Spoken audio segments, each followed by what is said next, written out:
Good evening. My name is Angela Garcia Martinez. I am a 15th semester agroindustrial engineering student. This is my project for the instrumental analysis course on the topic of liquid chromatography.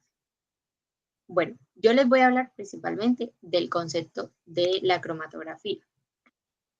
La cromatografía de alta eficiencia, HPLS, o también llamada cromatografía líquida de alto rendimiento, es la técnica fundamental que vamos a presentar el día de hoy. Y surgió como una evolución usando presiones elevadas para lograr una mayor eficiencia y velocidad de separaciones en comparación con los métodos tradicionales. ¿Qué puede hacer la HPLS? La HPLS es una herramienta esencial en la química analítica. Su función principal es separar, identificar y cuantificar cada componente presente en una mezcla compleja. Imaginen que tienen un jugo de fruta. La HPLS nos permite saber exactamente qué vitaminas, azúcares y otros compuestos están allí y en qué cantidad. La HPLS, ¿qué componentes la constituyen? Primero, la fase móvil y bomba. El proceso comienza con la fase móvil. El solvente o mezcla de solventes que actúa como transportador de la muestra. La bomba es el motor del sistema. Su función principal es esencial porque mantiene un flujo constante de la fase móvil e impulsa este líquido a altas presiones a través de la columna, lo que es clave para la eficiencia. El segundo es el inyector y columna, que este se conoce como el corazón del sistema. La muestra se introduce mediante el inyector, que asegura un volumen exacto y reproducible de la muestra en el sistema. Luego, la mezcla entra a la columna y la columna contiene la fase estacionaria, generalmente en partículas de silicio, y es donde ocurre la separación de los compuestos. La separación se basa en las distintas interacciones de los analíticos con la fase móvil y la fase estacionaria. La clave de la eficiencia es el tamaño con el que se introduzca la partícula. La columna está empacada con partículas de fase estacionarias de diámetro muy pequeño, generalmente de 5 micromilímetros. El principal efecto de usar estas partículas pequeñas es que mejora la resolución de la separación. Esto ocurre porque se reduce la disfunción longitudinal y el volumen muerto de la columna. Sin embargo, hay un compromiso. Las partículas más pequeñas requieren operar a mayores presiones. Por último, el detector. Finalmente, los compuestos separados llegan al detector como UV, DAD o MS. Y el detector mide una propiedad del analítico, genera una señal y crea el cromatograma, que es el gráfico final con los picos que cuantificamos. Ya mi compañero va a explicar la segunda parte del mapa conceptual. Good evening, my name is Juan Camilo Díaz. Yo les vengo a hablar de la aplicación en la ingeniería agroindustrial. La cromatografía líquida se usa para el control de la calidad agroindustrial, especialmente para cuantificar residuos y partículas, microtoxinas y compuestos bioactivos y frutas en productos agrícolas. También se emplea para monitorear antioxidantes, vitaminas y fenoles en alimentos procesados. La cromatografía líquida de alto rendimiento, HPLC, y su rol fundamental en la agroindustria. ¿Cómo podemos garantizar que nuestros alimentos procesados son seguros y cumplen los estándares nutricionales? La cromatografía líquida es la respuesta para esto. La aplicación central en la agroindustria. El objetivo principal es controlar la calidad agroindustrial. La cromatografía líquida no es solo una técnica de laboratorio, es la base para el control de la calidad rigurosa en todos los centros, en toda la cadena de producción, especialmente en los alimentos. Análisis de seguridad. Su aplicación más crítica es la detección y cuantificación de compuestos indeseables o peligrosos, como pesticidas, residuos químicos utilizados en cultivos, micotoxinas, toxinas producidas por hongos que pueden generar contaminación y contaminar granos y frutos secos. Garantizar su esencia o que estén bajo los límites legales es crucial para la salud pública. Análisis nutricional.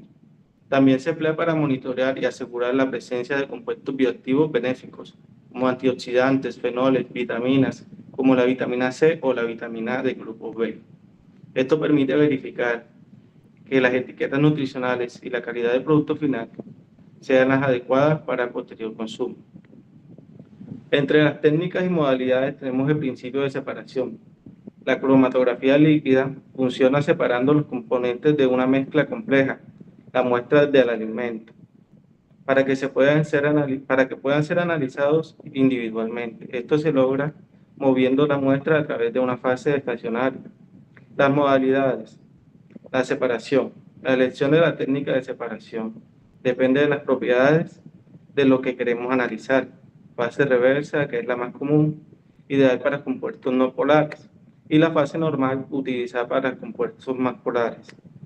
Exclusión por tamaño para separar moléculas grandes como proteínas o polímeros. Y el intercambio iónico para separar iones o compuestos cargados.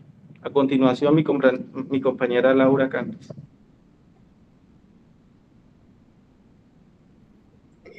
Good evening. My name is Laura Campis. Today, I will be talking about the left side of the HPLC diagram.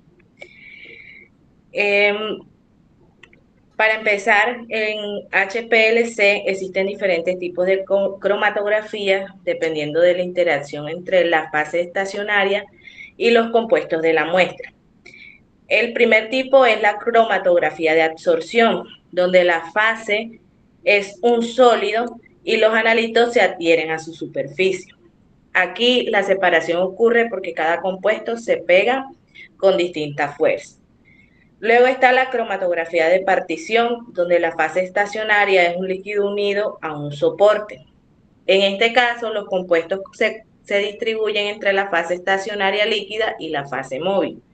La separación depende de qué tanto prefiere el analito cada una de esas fases.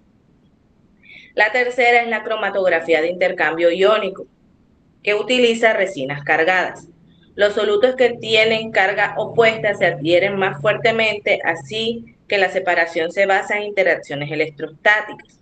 Esta técnica es muy útil para compuestos como aminoácidos o proteínas. También vamos a encontrar la exclusión molecular, donde la fase estacionaria es un gel poroso. Aquí la separación no depende de afinidad, sino del tamaño. Las moléculas grandes no entran a los poros y salen primero, mientras que las pequeñas se demoran más tiempo. Otro tipo es la cromatografía de afinidad, en la que la fase estacionaria tiene un ligando específico que reconoce únicamente a cierta molécula. Es una técnica extremadamente selectiva utilizada sobre todo para el área biológica. Y finalmente encontramos la cromatografía quiral, que permite separar enantiómeros usando un agente quiral en la fase estacionaria. Esto es clave en la industria farmacéutica, donde los enantiómeros pueden tener una actividad totalmente diferente al otro.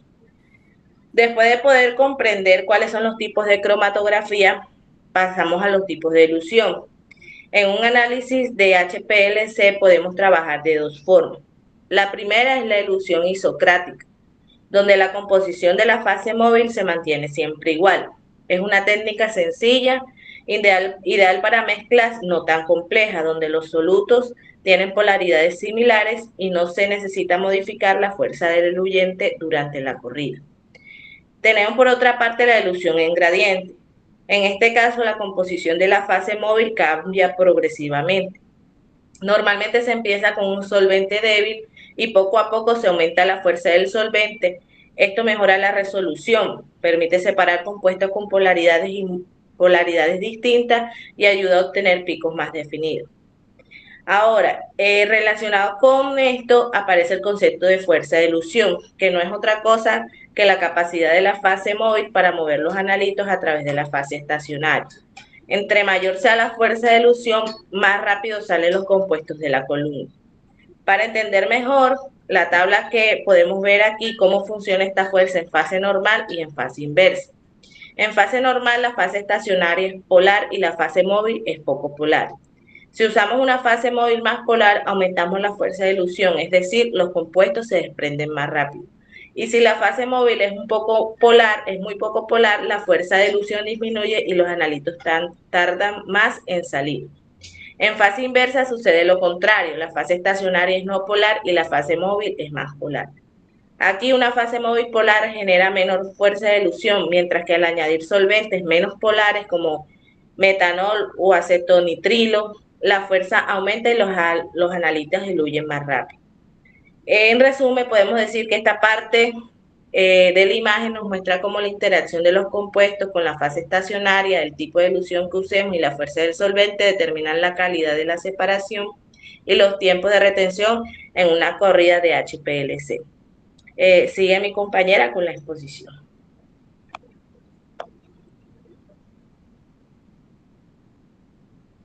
I am Jelsi Gutierrez Arias, and I study Agroindustrial Engineering in 6th semester.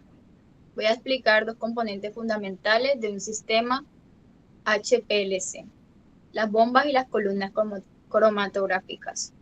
Estos dos elementos son esenciales porque son los que permiten que la muestra realmente viaje, interactúe con la fase estacionaria y finalmente se separe con el interior del sistema.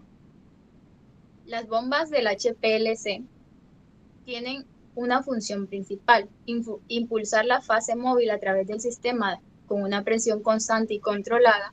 En un HPLC trabajamos con presiones muy altas, normalmente entre 1000 y 4000 PSI, y en algunos casos incluso más. Estas presiones son necesarias para que la fase móvil pueda atravesar la columna que está empacada con partículas extremadamente pequeñas. Sin las bombas, el solvente no podría entrar a la columna ni arrastrar la muestra. Por eso se dice que las bombas son el corazón del HPLC. Una vez que las bombas generan la presión correcta, la muestra se introduce mediante un inyector. Las bombas empujan la fase móvil que arrastra la muestra hacia las columnas, donde ocurre realmente la separación. En este punto es importante entender que cada compuesto se va moviendo según cómo interactúe con la fase estacionaria dentro de la columna. La columna cromatográfica es el corazón del proceso de separación.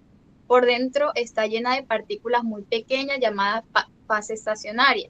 Estas partículas pueden ser polares o no polares, dependiendo del tipo de HPLC que se esté usando. ¿Qué ocurre dentro de la columna? Cada molécula de la muestra interactúa de manera diferente con la fase estacionaria. Algunas retienen más tiempo, otras pasan más rápido. Y esas diferencias en interacción son las que producen la separación. Por ejemplo, en fase inversa, que es la más común, la fase estacionaria no polar, mientras que la fase móvil es más polar. Entonces, las moléculas más polares pasan rápido, mientras que las no polares se quedan más tiempo adheridas a la fase estacionaria. Las características de la columna determinan qué tan buena es la separación. Por ejemplo, si las partículas dentro de la columna son más pequeñas, se obtiene mayor resolución, es decir, picos más definidos y separaciones más claras. Sin embargo, esto también aumenta la presión, por lo que las bombas deben trabajar más fuerte. También influye la longitud de la columna. Por ejemplo, una columna más larga mejora la separación, pero también aumenta el tiempo del análisis. Por eso, en el diseño de método siempre se busca un equilibrio entre la resolución, tiempo del análisis y la presión de trabajo. Para resumir, las bombas y las columnas trabajan de manera conjunta. Las bombas proporcionan la presión y el flujo necesario para que la fase móvil avance de forma constante. Y la columna es el sitio donde ocurre la magia de la separación gracias a las interacciones entre los compuestos y la fase estacionaria. Sin bombas no hay flujo y sin columnas no hay separación. Ambos son indispensables para que el análisis del HPLC funcione correctamente. También influye la longitud de la columna. Una columna larga mejora la separación, como lo dije anteriormente, pero también aumenta el tiempo del análisis. Por eso el diseño del método siempre se busca un equilibrio entre la resolución.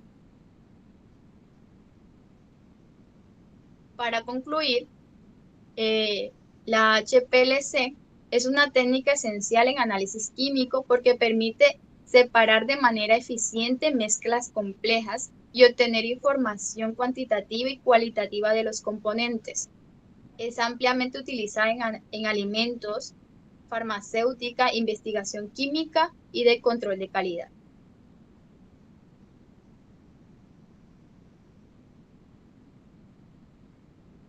Listo. Ya lo puedes poner.